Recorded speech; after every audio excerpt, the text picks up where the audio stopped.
गए हैं 20% पर, और 2040-50 में अल्पसंख्यक हो जाएंगे हम सभी सत्य सनातन धर्म के जितने भी हैं। क्यों? क्योंकि हमारी भक्ति तो व्यभिचारिणी भक्ति है। 2-4 साल बच्चे नहीं होना और पता लग जाए कि वहाँ चादरें चढ़ाई जाती और बच्चे हो जाते तो लोग रामकृष्ण को भूलकर चादरें चढ़ाने लग जाएंगे। क्यों? ना गुरु में श्रद्धा है, ना भगवान में श्रद्धा है, ना मंत्र में श्रद्धा है। हर काम शॉर्टकट, बस ऐसे हो जाए। आज लड्डू का डब्बा चढ़ाया तो कल को रिजल्ट निकल। नहीं भैया, इसको बोलते हैं व्यभिचारिणी भक्ति। जैसे मैंने उदाहरण दिया था, उदाहरण कि पत्नी जी बोलने लग जाए कि मुझे फलानी चीज़ दे दो पतिदेव से, और पतिदेव बोले कि दूँ कहाँ से, कोरोना के कारण देखो सारा मंदा पड़ा है, घर का भोजन भी मुश्किल से चल रहा है। और पत्नी जी मांगे तो ना, परंतु पास में किसी दूसरे घर में पहुंच के कहने लगे कि आपकी तो बड़ी दुकान बढ़िया चल रही है, थोड़ी सी मेरी भी इच्छा है, ले आइए कुछ जो मुझे चाहिए। और उसने दे भी दी। पर सोचो, वस्तु तो मिल गई, पर आपने अपने पति का मस्तक झुका नहीं दिया। मिले तो अपने पति से मिले। इसलिए भक्ति ऐसी हो कि मिले तो हमारे प्रभु से मिले, मिले तो हमारे प्रभु से मिले। और जब ऐसी भक्ति को लेकर आप चलेंगे तो निसंदेह भगवान कृपा करेंगे। परंतु भगवान ने इतने बड़े परिवार के बीच में मुंह कभी नहीं लटकाया। बोलो राधे राधे। आजकल तो 2 वाला भी, 1 वाला ही सुखी नहीं है महाराज। चलो चलता है। एक दिन भगवान के गृहस्थ में भी चलता है ऐसा। सत्यभामा जी है ना, हर समय नाराज हो जाती है। क्यों नाराज होती है? मायके से क्या मिला है? समंतक मणि। जो सोना सोना ना द्वारिका में, हर कभी हो जाती है। देखा जो चमत्कार हो रहा है ना, मेरी कृपा है। और कहते हैं कि 3 प्रकार का धन बचाना बड़ा मुश्किल है। बोलो राधे राधे। नानी का, यजमानी का और बेईमानी का। नानी ससुराल और ननिहाल से जो मिलता है ना महाराज, उसका सही उपयोग करे, धर्म कर्म में लगाइए, अन्यथा आपकी बुद्धि खराब करेगा। इसलिए तो कहते हैं कि दहेज नहीं लेना चाहिए। ले लो, देखो फिर आज गाड़ी है, कल बंगला चाहिए, और परसों बेच के सड़क पर बैठ जाएंगे मियाँ बीवी दोनों। इसलिए ये कुरीति बहुत बुरी है दहेज की। पहले लड़कियां होती थी ना तो दुख मनाते थे ना। क्यों? सच मन से पूछो, विवाह कैसे करेंगे, देंगे क्या? लड़कियों से थोड़ी दुख, लड़कियां तो सुख ही सुख देती है, पर दुख है कि करेंगे कैसे। और महाराज उसी का परिणाम है कि देवताओं से मांग मांग के बस बेटा दे दे, बेटा दे दे, और ऐसे डफर पैदा हो गए, उनको रिश्ते मिलने मुश्किल नहीं आजकल। बोलो राधे राधे। अब बोलते जी क्या करना, लड़कियां नहीं, लड़की कहां से होगी, तुमने मार दी पहले ही। चाहे मन में देखो, जो विश्वास होता है वही तो होगा। आपकी सोच ही संकीर्णता पूर्ण थी, तो आगे जो आज हो रहा है ना, इसका जो निष्कर्ष है आने वाले समय में पता लगेगा। आप जो मर्जी कर लो, आपकी पीढ़ी अब भोगेगी, आप नहीं भोगेंगे, नहीं तो बुढ़े मरते मरते देखेंगे।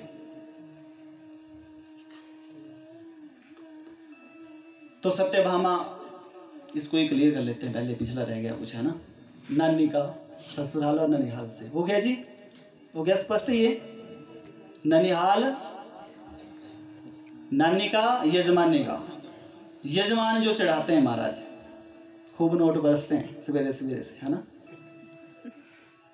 यजमान क्या सोच कर देते नोट कि हमारी अलाय बलाएं टल जाए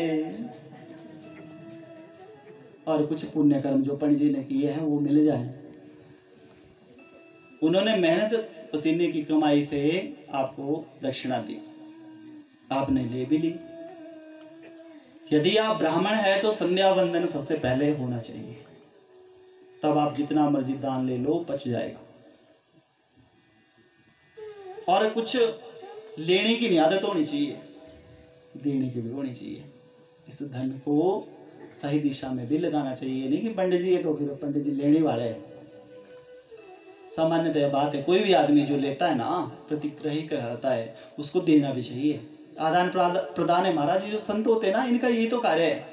बड़े बड़े सेठ चढ़ाते हैं महाराज, हम सोच भी नहीं सकते। बोलते ही बड़ी बड़ी प्रॉपर्टी होती है, संतों की होती है, परंतु संत क्या करते हैं, उस कृपा को बांटते हैं, फैलाते हैं। एक हाथ से लेते हैं, 100 से देते हैं। नानी का, यजमानी का और बेईमानी का हो जाएगा महाराज काम। बस ऐसे लेता नहीं मैं, कोई बात नहीं, 500 दे दो। बहुत जगह अब थोड़ा कम हुआ है, थोड़ा डर है ना कि कैमरे नहीं लगे कहीं। बाकी कोई नहीं चाहता कि नहीं मिले, नहीं तो रिश्वत कई तरह से होती है। कई तो घी के डब्बे देते हैं, महाराज ले लो आप। वो घी ना बड़ा महंगा पड़ेगा महाराज, आगे चल के कुछ ना कुछ उल्टा कराएगा वो काम। कोई भी आपकी सेवा किस भाव से कर रहा है, जब उसका निष्कर्ष निकलेगा ना पूरा आगे, तब पता लगेगी कि ये सेवा कैसी थी, सेवा भाव से थी कि दूसरी राजनीतिक स्तर से थी। जमाखोर जो होते हैं ना, जमा कर लेते हैं पैसे को, ना तो उसको खर्च दे अपने पास, और वो गरीबी का कारण बनता है देश में। अरे पैसे तो उसको बैंक में रखो, लेन देन चलेगा ना, मार्केट में पैसा होगा।